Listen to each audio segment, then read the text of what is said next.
Please do like share and subscribe, और कृपया करके इस चैनल को बढ़ाने के लिए आप इसको सब्सक्राइब कीजिए, साथ साथ अपने दोस्तों के बीच में भी इसको शेयर। गुड इवनिंग फ्रेंड्स, आज की अपडेट कुछ इस प्रकार से है। कनाडा के भारत के साथ रिश्तों में आई कड़वाहट के लिए वहां के मुख्य विपक्षी नेता ने प्रधानमंत्री जस्टिन ट्रूडो को निशाने पर लिया है। कनाडा के सबसे बड़े विपक्षी गुट के लीडर पियरे पोइलीवेरे ने कहा है कि ट्रूडो भारत के साथ संबंधों मामलों में पूरी तरह से फेल हो गए हैं। जिस तरह का रवैया ट्रूडो ने दिखाया है उससे वह भारत में हंसी के पात्र बनकर गए हैं। ये उनकी नाकाबिलियत को दिखाता है। पियरे ने साफ किया कि सत्ता में आने पर भारत के साथ रिश्तों में मधुरता लाने उनकी प्राथमिकता होगी। नेपाली मीडिया आउटलेट नमस्ते रेडियो टोरंटो के साथ एक साक्षात्कार में कंजर्वेटिव लीडर पोइलोविरो ने कहा कि वो भारत के साथ व्यावसायिक संबंध बहाल करने के लिए प्रतिबद्ध हैं। पोइलोविरो कनाडा के हाउस ऑफ कॉमन्स में सबसे बड़े विपक्षी ग्रुप के लीडर हैं और इस समय के जनमत सर्वेक्षण उनको प्रधानमंत्री जस्टिन ट्रूडो की लिबरल पार्टी से आगे दिख रहे हैं। कनाडाई राजनयिकों के भारत छोड़ने के सवाल पर उन्होंने कहा कि यह जस्टिन ट्रूडो की असफलता का एक और उदाहरण है। पोइलीवेरे ने ट्रूडो पर बरसते हुए कहा कि उन्होंने देश से संबंध खराब किए हैं तो कनाडाई लोगों को घर में ही एक दूसरे के खिलाफ कर दिया है। वह इतने अक्षम और गैर पेशेवर हैं कि अब हम भारत समेत दुनिया की हर बड़े देश के साथ किसी न किसी विवाद का सामना कर रहे हैं। पोइलीवेरे ने कहा कि भारत दुनिया का सबसे बड़ा लोकतंत्र है, हमें भारत के साथ पेशेवर रिश्ते रखने की जरूरत है। मैं कनाडा का प्रधानमंत्री बनने पर भारत के साथ रिश्ते ठीक करूंगा। कनाडा में इस साल खालिस्तानी आतंकी हरदीप सिंह निज्जर की हत्या कर दी गई थी। कनाडाई प्रधानमंत्री जस्टिन ट्रूडो ने खालिस्तानी की मौत पर हमदर्दी दिखाते हुए उसकी मौत के पीछे भारत का हाथ होने का आरोप लगाया था। कनाडा ने भारत से जांच में सहयोग करने का आह्वान किया, लेकिन भारत सरकार ने आरोपों को खारिज कर दिया। भारत ने ट्रूडो के आरोपों को खारिज करते हुए कड़ी प्रतिक्रिया दी। दोनों देशों के बीच कड़वाहट बीते हफ्ते और ज़्यादा बढ़ गई जब कनाडा ने अपने 41 राजनयिकों को वापस भारत से बुला लिया है। इस पर जस्टिन ट्रूडो ने कहा कि भारत सरकार अड़ियल रुख अपनाए हुए है और भारत और कनाडा में लाखों लोगों के लिए जिंदगियों को बेवजह मुश्किल बना रही है। आइए हम इसराइल और हमास की युद्ध के बारे में बात करें। 7 अक्टूबर के हमले के बाद इसराइल लगातार हमास को ख़त्म कर देने की बात कह रहा है। इसराइल की सेना लगातार गाज़ा पट्टी में हवाई हमले कर रही है। सेना जल्दी ही ज़मीन पर भी अभियान शुरू करने जा रही है। इस सबके बीच इसराइल ने एक बड़ा कदम उठाया है। इसराइल ने इसके लिए स्पेशल टास्क फोर्स तैयार की है जिसका मकसद 7 अक्टूबर के नरसान में शामिल हमास के 2500 आतंकवादियों को पता लगाना, उन्हें ख़त्म करना है। इसराइल की सुरक्षा एजेंसी ने खास स्ट्राइक फोर्स बनाई है। इसराइल की इस नई फोर्स में फील्ड ऑपरेटर्स और इंटेलिजेंस के अफसर दोनों शामिल किए गए हैं। इसराइल ने कहा है कि हमास के सभी आतंकी अब मरे हुए समझे जाएं। ये चलती फिरती लाश है क्योंकि ये ज़्यादा दिन जिंदा नहीं रहेंगे। इसराइल की लिस्ट में 7 अक्टूबर के हमलों के 2 मास्टरमाइंड सबसे ऊपर हैं। इनमें पहला नाम हमास के मिलिट्री कमांडर मोहम्मद दीफ का है और दूसरा पॉलिटिकल लीडर नेता याह्या सिनवार का है। ये दोनों सालों से छुपकर काम कर रहे हैं। इन दोनों के इजरायली बमबारी से बचने के लिए गाज़ा में बनाई गई सुरंगों के एक नेटवर्क में होने की बात कही जा रही है। सिनवार हमास के संस्थापक सदस्यों में से एक है। सिनवार को 2017 में गाज़ा में हमास का नेता चुना गया था।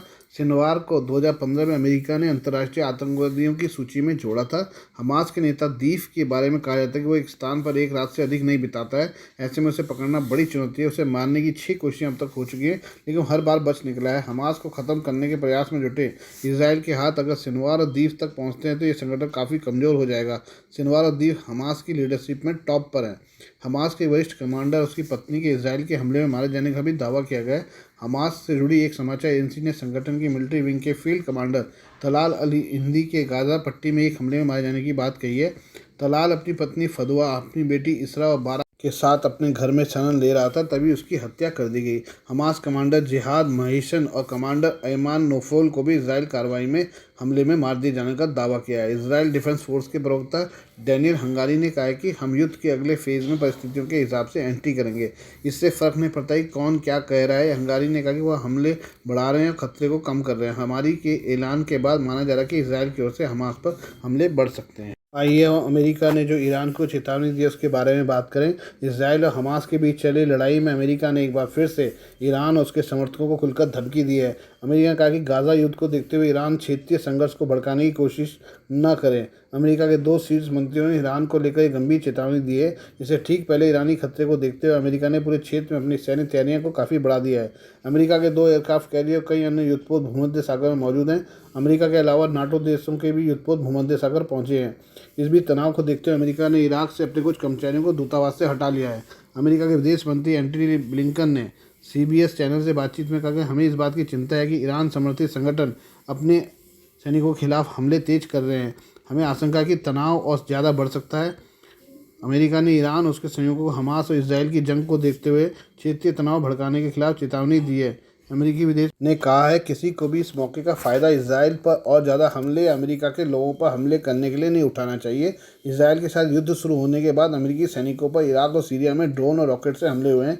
इराक में ईरान समर्थित एक मिलिशिया ने चेतावनी दी है कि अमेरिकी सेनाओं को तत्काल इराक से जाना होगा, नहीं तो उनके सैन्य ठिकानों पर लगातार हमले होते रहेंगे। एंटनी ब्लिंकन ने कहा कि अमेरिका हर वो कदम उठा रहा है जिससे अमेरिकी लोगों की रक्षा की जा सके और अगर जरूरत हो तो करारा प्रहार भी किया जा सके। इससे पहले अमेरिकी रक्षा मंत्री लॉयड ऑस्टिन ने भी गाजा युद्ध को इलाके के अन्य देशों में भड़काने के खिलाफ चेतावनी दी थी। अमेरिका के 2 शीर्ष मंत्रियों ने यह चेतावनी ऐसे समय दी है जब यह डर सता रहा है कि ईरान समर्थित हिजबुल्लाह और अन्य गुट भी दक्षिणी लेबनान से इसराइल के खिलाफ हमले तेज कर सकते हैं।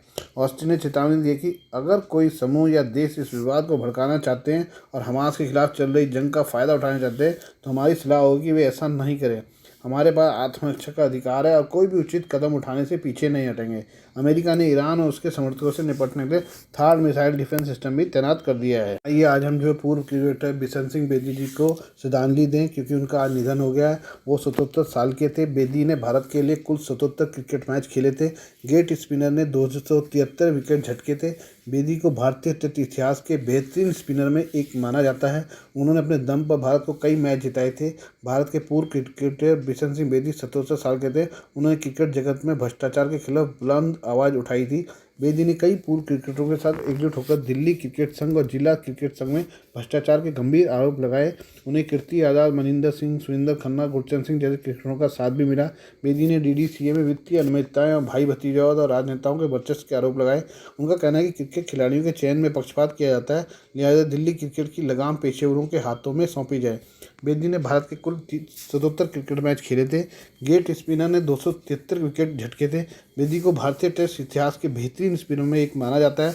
उन्होंने अपने दम पर भारत को कई मैच जिताए थे। भारत के पूर्व क्रिकेटर बिशन सिंह बेदी बहुत ही अच्छे इंसान थे। बिशन सिंह बेदी ने भारत के लिए 1966 से 1980 तक काफ़ी टेस्ट क्रिकेट खेला था। वो भारत की मशहूर स्पिन चौकड़ी का हिस्सा माने जाते थे जिसने टेस्ट क्रिकेट में भारत का लोहा मनवाया।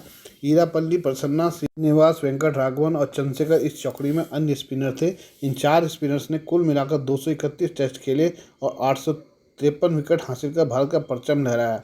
बिशन सिंह बेदी ने 1969-70 में कोलकाता टेस्ट में ऑस्ट्रेलिया के खिलाफ अपने सर्वोत्तम प्रदर्शन किया था।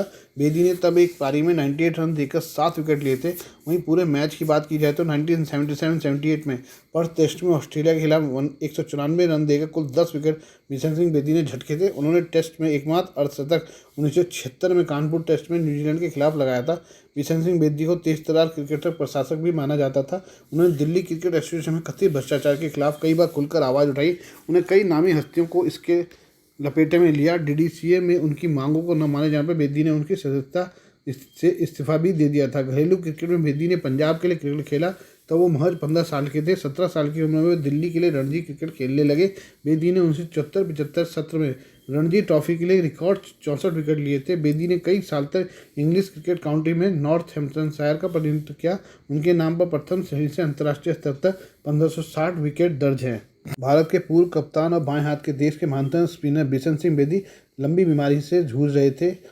उनके परिवार में पत्नी अंजू, बेटा अंगद और बहू नेहा है। बिशन सिंह बेदी का जन्म 1946 में अमृतसर में हुआ था।